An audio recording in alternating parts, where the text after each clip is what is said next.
عزتمندو مسلمانانو، شیطان چې دی دا الله جل شانه د جنت نه راویست او زمونږ نیکه آدم علیه السلام د لاسه د جنت نه الله جل شانه ځمکې ته راکوز کړی. شیطان سره زمونږ مقابله ده. شیطان الله جل شانه ته عرض کو یا الله زه به ستا غوڼ بندګان ګمراه کوم او جهنم ته به رسوم.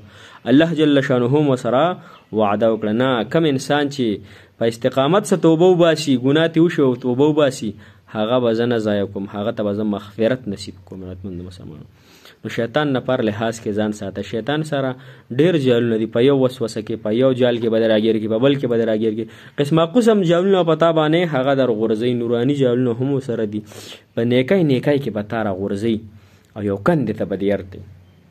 داسې نه چې زمونږ خیره خاتمه هم خراب شي او شیطان رزیلم تباه او برباد نه کړي.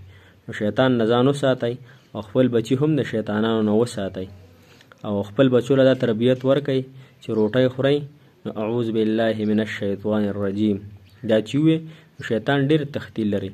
یا اذان ووایي څوک نو شیطان تختی.